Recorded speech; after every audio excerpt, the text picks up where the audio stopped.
Y lo que yo voy a tratar de hacer en esta presentación es compartir con ustedes parte del trabajo que iniciamos con Esteban en la división a raíz de las contribuciones al documento de cambio estructural para la igualdad en temas de macroeconomía para el desarrollo. Y tal como, partiendo un poco como mencionaban los colegas que me precedieron, uno de los temas cuando uno va a trabajar esto es definir qué es desarrollo y qué es macroeconomía para el desarrollo. O sea, primero pensar en un tipo de desarrollo y desde esa perspectiva la CEPAL, digamos, la agenda de desarrollo que se plantea es la idea del cambio estructural para la igualdad, que implica un cambio muy profundo en la estructura productiva de nuestros países. En ese sentido, ya se parte de la idea de una macro que apoye y que esté al servicio de la economía real o de la estructura o del sector y del desarrollo productivo de la economía. Esto nos lleva quizás a pensar que uno de los principales desafíos de lo que uno podría llamar una macroeconomía para el desarrollo, y ahí creo que hay una diferencia con los enfoques más tradicionales de la macroeconomía, es la demanda de cómo la macroeconomía tiene que conciliar los desafíos de corto plazo, de manejar el ciclo, con los desafíos de mediano y largo plazo de desarrollo productivo.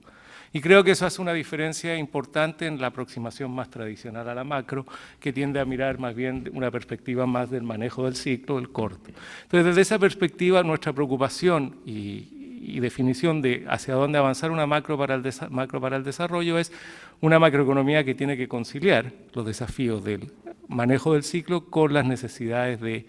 desarrollo inclusivo y el cambio estructural, en el caso, como lo plantea la CEPAL, de mediano y largo plazo. Y ahí creemos un punto importante y una diferenciación con los tratamientos más tradicionales y los instrumentos más tradicionales que propone la macroeconomía para el manejo del ciclo. Por supuesto, esto también se construye a partir de lo que CEPAL ha estado trabajando en los temas de macro para el desarrollo en los últimos años. Y por lo tanto, déjenme partir con un slide que nos parece que hay dos hechos estilizados. Nosotros luego vamos a agregar un par más a esto, pero que marcan un poco el debate que ha habido en la casa sobre los temas de macroeconomía para el desarrollo. Por un lado, un hecho estilizado es la volatilidad que ha sido una característica intrínseca de la dinámica de la económica de la región, y esta gráfica muestra tres distintos filtros para evaluar la volatilidad real, y lo que uno observa es que a partir de los 80 hay un incremento significativo y importante en la volatilidad de la región, independientemente de los filtros que uno utilice. Y claramente ha habido un aumento en la volatilidad real en la región, y eso es un hecho estilizado que ha marcado profundamente el debate de la macroeconomía para el desarrollo en el contexto de la CEPAL y fuera de ella. Y esto nos parece, y quizás es interesante destacar, cuando si miran el coeficiente de variación, el alza muy significativa que hay a partir de los años 80, en los 90, y luego en los 2000 vuelve, digamos, a bajar la volatilidad. O sea, no a niveles de la década de los 60 hasta el 70, pero sí, digamos, menos de lo que observamos en la década de los 80 y los 90, durante los 2000. Inclusive, si uno mira el 2003-2008, el coeficiente de variación similar a lo que se observa en la década de los 60. No es eso para todo el periodo 2003-2011 por las crisis y estas cosas, pero sí efectivamente hay un aumento muy significativo en la volatilidad en la década de los 80 y 90, y luego hay mayor volatilidad que en la década de los 60 y 70, pero hay una menor volatilidad que en los 80 y los 90. Y esto ha sido, digamos, la volatilidad ha sido un tema central en la discusión de la macroeconomía para el desarrollo, como voy a discutir un poco más adelante. Otro elemento que ha sido central en la discusión de la macroeconomía para el desarrollo ha sido esta idea de que la volatilidad ha estado asociado a lo que ya algunos han denominado la dominancia de la balanza de pagos. Es decir, que la volatilidad ha estado muy afectada por los eventos externos, como se señalaba en la sesión anterior, que afectan a la región. Y ese ha sido otro elemento muy importante en el debate y en el diseño de la política macro en la región. Y en ese sentido es importante destacar acá cómo durante la década de los 90, como se muestra ahí los coeficientes de correlación, la dominancia de balanza de pagos se daba muy fuerte a través de la cuenta de capitales, o sea, la entrada de capitales. Eso es un fenómeno muy claro y que se observa muy claro en la década de los 90. Y en los 2000 la dominancia de la balanza de pagos se transmite tanto a través de los efectos de términos de intercambio, o sea, shocks reales externos, como de entradas de capitales, que es un fenómeno también que los shocks de términos de intercambio no jugaban un papel muy significativo durante los 90. Será más bien la entrada de capitales los que movían esta idea de la dominancia de la balanza de pago, y en los 2000 uno observa tanto entradas de capitales y shocks de términos de intercambio. Y lo interesante de este concepto de la dominancia o de la balanza de pago es que si ustedes miran este cuadro, donde hicimos los cálculos de la sincronicidad del ciclo de América Latina con el ciclo de distintos países y regiones. Y lo que uno observa es que la sincronicidad de los ciclos se mantiene y de hecho ha aumentado, digamos, durante los 90 y los 2000. La primera parte es la sincronicidad con respecto a Estados Unidos, la del medio es con respecto a la zona euro, y un elemento interesante es cómo ha aumentado la sincronicidad con respecto a China. Los números que están más en negrilla muestran, por ejemplo, cómo en el periodo 2003-2007 el 89% de los países de la región tenían un ciclo que estaba sincronizado con el de Estados Unidos. Ahí lo dividimos en términos de América del Sur, Centroamérica y México, que también tiene aparte. Sincronicidad que, por supuesto, cae durante la crisis subprime 2008-2009 y luego vuelve a subir a partir del 2010. Lo mismo ocurre con la sincronicidad de la zona euro y entre los países de la región de Cerebral. Y lo interesante es cómo China, digamos, ha ido aumentando la sincronicidad del ciclo económico de los países de la región con China. Y eso es parte de lo que el concepto de la dominancia de la balanza de pago, es decir, la región sigue siendo muy sensible a eventos externos que explican mucho la dinámica económica. Y estos dos conceptos de la volatilidad y la dominancia de la balanza de pago llevaron a esta idea de que un objetivo central de la política macroeconómica era enfrentar la volatilidad y suavizar el ciclo. Y de ahí la importancia de las políticas macroeconómicas contracíclicas. Y en un contexto de apertura de cuentas capitales que limita la fuerza y alcance de la política monetaria y cambiaria, la política fiscal pasaba a ser un actor importante dentro de este esquema de herramientas de la política contracíclica. Y la política fiscal, muy bien, como ya mencionaron muchos de los colegas ahora de esta sesión y en la mañana, buscaba, digamos, tener un rol contracíclico muy dirigido a ampliar el espacio fiscal en el auge, o sea, contener los aumentos de la demanda agregada mediante algunos mecanismos de ahorro, para tener espaldas para poder defender la dinámica de la demanda agregada en su nivel en los periodos de contracción. Y eso muy ligado a los temas que es muy importante. Y este mayor espacio fiscal puede lograrse a través de distintos mecanismos de ahorro fiscal y un menor nivel de endeudamiento externo, que era un tema importante. Y dentro de los instrumentos que se discuten está la idea de los fondos de estabilización, los fondos soberanos, que algunos países han implementado, los estabilizadores automáticos, y también se ha discutido, pero en menor intensidad, como decía Juan Carlos, lo que uno discute y luego lo que se aplica en los países, la idea de instrumentos de tributación contracíclica. Pero dada esta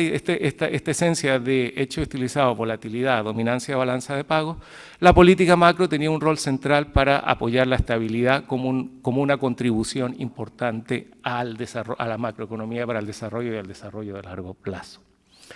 Por supuesto que a la política fiscal, tal como ya se mencionó con mucho énfasis tanto por José Antonio Campo como por Ricardo French y otros expositores, el tema de la regulación de la cuenta de capital era un papel central también dentro de la política contracíclica, en la medida que abre espacios para mejorar, evitar apreciaciones cambiarias y abrir los espacios y el poder de fuego de la política monetaria cambiaria. Entonces la regulación de capitales también es un elemento central de la política macroeconómica contracíclica. Y por supuesto, la estabilidad del ciclo es una condición necesaria, pero no suficiente para un desarrollo y crecimiento sostenido en el tiempo, particularmente si uno está pensando en avanzar hacia la idea del cambio estructural. Y por lo tanto, la macroeconomía para el desarrollo también requiere, en un contexto más amplio, de políticas industriales y de políticas de desarrollo productivo para promover el cambio estructural. Es decir, la estabilidad del ciclo por una parte, más las políticas industriales, como mencionaba Juan Carlos también en su presentación, como complemento de esta estabilidad. Y eso ha sido, digamos, la corriente, la cual nosotros también nos unimos de la discusión de la macroeconomía para el desarrollo. Que es donde quizás tratamos de incorporar dos elementos nuevos a este debate. A nuestro juicio es que tratamos de incorporar un tercer hecho estilizado, que tiene que ver con la interrelación entre la dinámica del ciclo y el nivel y composición del crecimiento de más de largo plazo. Es decir, como se ha comentado por varios expositores, lo que buscamos es ver cuáles son las relaciones y la dinámica del ciclo y características del ciclo y su impacto sobre el largo plazo y ver qué desafíos esas características le imponen, además de la estabilidad y el nivel de la demanda agregada, digamos, a la política macroeconómica contracíclica, qué desafíos le imponen a la política macroeconómica contracíclica las características del ciclo, por una parte, y las características de la globalización financiera y los cambios que han ido ocurriendo en la intermediación y globalización financiera, como también lo mencionaba el profesor Boyer en la presentación anterior. Entonces, desde esa perspectiva, los hechos estilizados que hemos haciendo algunos análisis que obtenemos, por un lado, que las características del ciclo en América Latina y el Caribe no son propicias para el crecimiento de largo plazo, necesariamente. ¿Qué quiero decir con esto? Que cuando uno mira y analiza las características del ciclo en la región y las compara con otras regiones como Asia, se observa por una parte que los ciclos expansivos son más cortos y menos duraderos y menos intensos en la región que cuando se compara. Es decir, el periodo donde uno acumula es más corto y menos intenso. Y además, la dinámica de variables claves, estructurales claves, como la productividad y la inversión, tampoco son favorables para el crecimiento y el desarrollo de largo plazo. Esas son dos características propias del ciclo de la región. Entonces, la pregunta es, ¿qué desafíos ponen desde una perspectiva de la macroeconomía para el desarrollo estas características propias del ciclo de la región? Y otra característica que también relaciona el corto con el largo plazo, más allá de estas características estructurales que veíamos en el ciclo, tiene que ver que el canal financiero también es un conducto importante como mecanismo de transmisión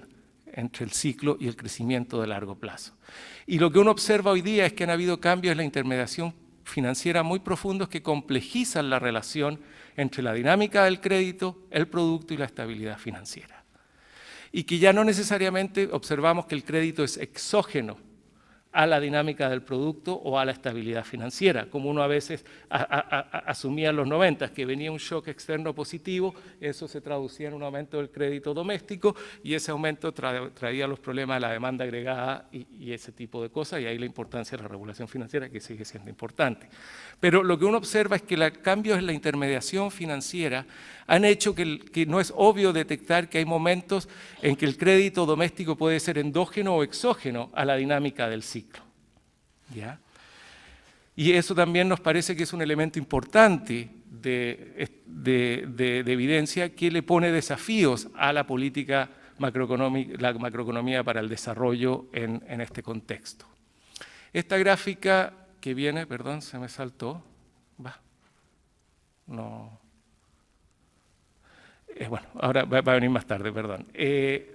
Entonces, simplemente ilustrar con algunos números de manera rápida por el tiempo, que ya es tarde. Como les decía, cuando uno hace análisis de ciclo y compara América Latina con otras regiones, lo primero que llama la atención es, como les decía, que el periodo de acumulación, o sea, la fase expansiva del ciclo, es más corta y menos intensa. Ahí ustedes pueden ver que América Latina tiene en promedio, para la muestra que tomamos de todos los países de la región, datos trimestrales, un promedio de duración de 13,6 trimestres y una amplitud, o sea, el porcentaje de intensidad de eso de cerca de 26%, que está por debajo de Asia del Este y Pacífico, por debajo de Europa y Asia Central, solamente por arriba de Medio Oriente y África del Norte. Entonces, ahí hay un desafío importante para la macroeconomía del desarrollo, es cómo tratamos de sostener la expansión, digamos, la fase expansiva, que no es fácil y que es complejo. Otro tema que es importante que surge es que cuando ustedes miran por el lado de las contracciones, América Latina sí ha aprendido a manejar las contracciones y en términos de duración y intensidad no estamos lejos del promedio mundial. O sea, obtuvimos un doctorado en contracciones, nos falta obtener nuestro doctorado en expansiones y ver cómo hacemos eso. Y esta característica de expansiones más cortas, pero de contracciones de igual duración, llevan a que la volatilidad ha aumentado, porque aumenta la frecuencia del ciclo, no necesariamente la intensidad. Entonces, la volatilidad de este análisis de ciclo también nos mostraba un poco lo que mostraban los gráficos anteriores, porque la volatilidad refleja o un cambio muy fuerte en la tasa de crecimiento, porque íbamos en 5 y bajamos a 2 y después pasamos a 3, que implica cambios que son de intensidad o de amplitud, o de frecuencia. Y lo que uno observa es que América Latina está teniendo ciclos, digamos, hay una alta frecuencia que se reflejan en esta simetría de los ciclos. Además, cuando uno mira el comportamiento de las variables estructurales, como les decía, durante la fase del ciclo que afectan también significativamente el crecimiento a largo plazo, también nuestras características del ciclo dejan mucho que desear. Si ustedes miran ahí la productividad, lo que observamos es que el ciclo de productividad en la región, en su fase expansiva, es mucho más corto y menos intenso que en otras regiones. Es decir, que América Latina, cuando crece, recupera menos productividad de la que perdió en la contracción, ¿ya?, que otras regiones. La tercera columna, si ustedes miran, que son las ganancias acumuladas en productividad en las fases expansivas del ciclo, muestra la diferencia brutal que hay entre América Latina y otras regiones. Nosotros en porcentaje acumulamos un 26% de ganancia de productividad versus Asia del Este y Pacífico, que acumula cerca de un 51% de ganancia en productividad en sus fases expansivas. Y eso está muy detrás de muchas de las cosas que se decían hoy día, por ejemplo, a partir de brechas y las diferencias que uno observa en la región. Y muestra estas características del ciclo que no son coherentes y positivas para el crecimiento de mediano y largo plazo, y que creemos que le impone desafíos a la macroeconomía para el desarrollo. Y, por último, la última evidencia es qué ocurre con la inversión pública en las fases del ciclo. Y lo que uno observa es que las fases contractivas, que son las líneas rojas, se pierde mucho más inversión pública por los ajustes que lo que se gana en las fases de expansión. Y eso, por supuesto, va golpeando la capacidad productiva de mediano y largo plazo en la dirección incorrecta, y que tiene que ver un poco, como decía Joao y también mismo Juan Carlos, que no es solo también un problema de nivel de las inversiones, sino de calidad de las inversiones y cómo mantenemos esto andando. Esa es otra de las características del ciclo que nos parece que le pone desafíos. Y el canal financiero, como les decía, también ha ocupado un papel central en la transmisión de los efectos del ciclo hacia más el mediano y largo plazo. Y aquí lo que quizás quisiera destacar en aras del tiempo es esto que les decía, el tema de que no es tan obvio la exogeneidad o endogeneidad del crédito y del crecimiento del crédito. Y por problemas de tiempo me voy a centrar en eso. Este es un ejercicio de causalidad de Granger que hemos hecho, ahí está la muestra de países, y si ustedes se fijan, entre el 95 y el 2003, cerca de un 20 o 22% de los países mostraba una dinámica endógena del ciclo, del crédito al ciclo económico o al PIB y a la estabilidad financiera. Que eso va creciendo significativamente hasta casi llegar a un 70% de los países de la muestra en el periodo 2003-2011. O sea, lo que con esto queremos mostrar es que hay episodios de exogeneidad o endogeneidad del crédito doméstico que complejizan, digamos, esta dificultad de cómo hacer coherente la dinámica del ciclo con las necesidades de crecimiento de mediano y largo plazo, que es al final el gran desafío que tiene la macroeconomía para el desarrollo en nuestro concepto y que la diferencia de la macroeconomía más tradicional. Y entonces, en base a esto, una de las lecciones de política que nosotros derivamos de este análisis es que al desafío de reducir la volatilidad del ciclo y avanzar en la estabilidad, hay que sumar el desafío de cómo reducir o evitar las características negativas que tiene el ciclo económico en estas variables o en otras que yo les mostraba sobre el crecimiento de mediano y largo plazo. Ya en ese sentido, lo que planteamos es que la política contracíclica no solo debe manejar el ciclo a través del nivel de la demanda agregada, sino también intentar afectar su composición. Esto implica, por ejemplo, sostener la expansión de la inversión pública y evitar que ésta sea utilizada como una variable de ajuste en ciertos momentos. Por otra parte, implica abrir la caja de instrumentos de la macrorregulación prudencial más allá de la regulación de la cuenta de capital y la regulación financiera contracíclica, sino buscar instrumentos que ayuden a manejar el nivel y composición de la demanda agregada para sostener, digamos, y potenciar el impacto positivo del ciclo sobre la estructura productiva y sobre la inversión y el desarrollo productivo. Y cuando hablamos de este tipo de instrumentos, por ejemplo, y déjenme ilustrarles algunos ejemplos por problemas de tiempo, es Por ejemplo, el tema cuando uno mira la estabilidad del ciclo y mira el nivel de la demanda agregada y correctamente hay que controlar, digamos, mitigar las fluctuaciones del nivel de la demanda agregada, que es con lo cual compartimos, uno de los instrumentos que se ha utilizado son los fondos soberanos, o muchos países que tienden a ahorrar en periodos de auge y a gastar en otros y tratar de estabilizar la demanda agregada. Y nos parece correcto. A eso nosotros diríamos que si usted quiere afectar la composición, piense también, por ejemplo, en fondos y mecanismos para el financiamiento de la inversión pública o de la inversión privada, un poco en la línea que estaba planteando Joao. O sea, no solo tienen que ser fondos que se preocupen del nivel de la demanda agregada, sino que podrían ser fondos que se preocupen de cómo mantener la composición de la misma a través de sostener la inversión y el financiamiento de la inversión. O sea, ese es un ejemplo. Entre los instrumentos monetarios y financieros, como les decía, la regulación macroprudencial puede afectar el nivel y composición de la demanda agregada. Dentro de los instrumentos que se discuten para el nivel, tenemos los límites al apalancamiento, tenemos los requisitos de liquidez y las provisiones contracíclicas, que la Casa y CEPAL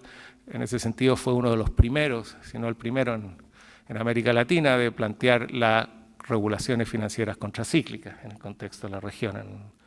en documentos de periodo de sesiones. Pero también hay otros instrumentos que ayudan a manejar la composición de la demanda agregada dentro de la macroregulación prudencial, como son, por ejemplo, los límites de coeficiente de deuda-ingreso y las restricciones deuda-valor, que buscan controlar el crecimiento del endeudamiento privado. O sea, en la medida que se endogeniza el crédito doméstico, se requieren, digamos, instrumentos que tiendan a también controlar y cambiar la composición de la demanda agregada a través de este tipo de instrumentos que se proponen. Y por último, entonces, resaltar el papel de la regulación macro como instrumento de la política contracíclica implica dar un mayor peso a la estabilidad financiera como objetivo de los bancos centrales. Como se discutía en la mañana, esta idea de la independencia de los bancos centrales o bancos centrales centrados solamente en la estabilidad nominal o la estabilidad de precios, nosotros creemos que cuando uno ve, digamos, dentro de lo que es la macroregulación, la macroeconomía para el desarrollo en su rol contracíclico, hay un mayor peso en la función objetivo de los bancos centrales de la estabilidad financiera. Y eso pone un tema central que es que la tasa de interés no solo debiera reflejar consideraciones de estabilidad de precios, sino que también debiera reflejar consideraciones de estabilidad financiera, que es un tema complejo, pero que creemos que hay que empezar a ponerlo sobre el tapete. Y por último, como decía Juan Carlos, uno no puede no tocar el tipo de cambio, que ha salido como una variable central. Y yo quisiera decir que efectivamente uno de los desafíos centrales que tiene la región es cómo conciliar este tsunami de entradas de capitales y de las cuentas de capitales y otros, con tipos de cambio que promuevan, digamos, la competitividad y promuevan la inversión productiva principalmente. O sea, porque el tipo de cambio no solo afecta todos los sectores, o transables y no transables, sino que también afecta decisiones de inversión intertemporales, porque afecta la rentabilidad esperada en el tiempo de esas inversiones, que también pasa a ser un tema central. Entonces, no es una señal solo de corto plazo, el tipo de cambio, sino que también es una señal de largo plazo, que es importante. Y el problema es que hoy día vivimos en un mundo donde entre los determinantes del tipo de cambio, los factores financieros tienen un peso muy grande. Y ya no es como en la década de los 60 o 70, que uno más o menos las diferencias de tipo de cambio entre países estaban y reflejaban las diferencias de productividad y lo que iba pasando en la cuenta comercial o la cuenta corriente. Hoy día el tipo de cambio, y es un poco lo que está atrás de la idea de la dominancia de balanza de pago o cuenta de capitales, refleja y expresa mucho lo que ocurre en la cuenta de capitales y que no necesariamente está muy asociado a los desafíos y a las ganancias o pérdidas de productividad de una economía, un poco como se mencionaba. Entonces ahí hay un desafío no menor. Bueno, y para cerrar entonces, fundamentalmente la propuesta que hemos estado pensando y trabajando descansa en la idea de los desafíos de la estabilidad y los desafíos de cómo enfrentar la dominancia de la balanza de pago, digamos, y los temas de la regulación financiera, creemos que uno de los desafíos futuros de una macro para el desarrollo es cómo hacerse cargo de las características negativas del ciclo sobre los desafíos del crecimiento inclusivo de mediano y largo plazo, y que eso implica ir abriendo en la caja de herramientas, digamos, de la macro regulación, pensando que hay que preocuparse tanto del nivel como de la composición de la demanda agregada, y que la macroregulación prudencial nos abre puertas interesantes para traer instrumentos que también ayuden en esa dirección. Gracias.